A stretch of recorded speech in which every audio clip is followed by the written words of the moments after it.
Yeah, so I wrote this book with three groups of people in mind: saints, sleepwalkers, and skeptics. And looking back on my own life, I would say I have identified with each of those three people somewhere along the way. And maybe that's why I'm able to recognize those stages in the spiritual journey for so many others.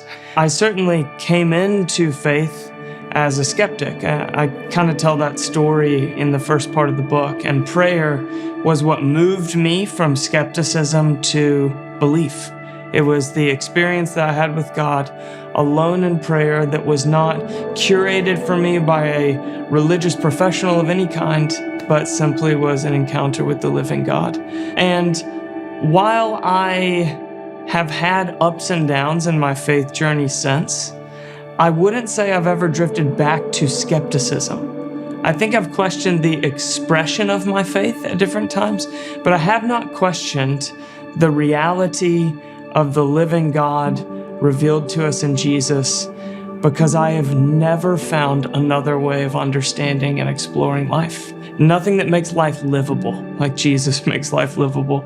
I got a very unexpected, very significant diagnosis this year, and that required a lot of processing with God. It led to a period of uncertainty, and there was good news at the end of that diagnosis, but it wasn't instant. And so that required me to invite other people into my weakness, which, to be completely honest, is not something I'm great at. And so I very intentionally re-entered experiences of uncertainty and prolonged periods of retreat and prayer with God to interact with my fear and hopefully hold it before Him and allow Him to heal it.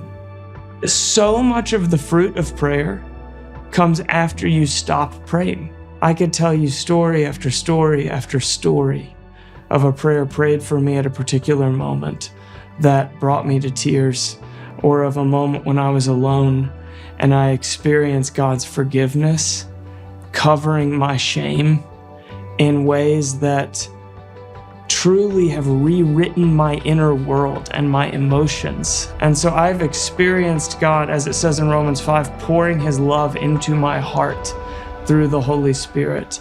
And prayer's been the primary practice where I've experienced that. And prayer's also been the hidden secret practice behind all of the best stories I've got to tell about God's power in the world today. Every story that I have worth telling starts with prayer, was fueled by prayer, and ends in prayer.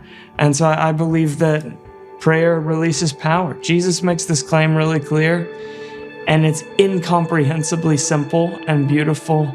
And most of us don't ever take Him up on the offer like He really means it. And if my life means nothing else, I hope my life is just an example of a foolish kid who never quite grew up, who still believes that Jesus is exactly who He says He is, and takes Him up on His offer when it comes to prayer. My name is Tyler Staton, and I am the author of Praying Like Monks, Living Like Fools.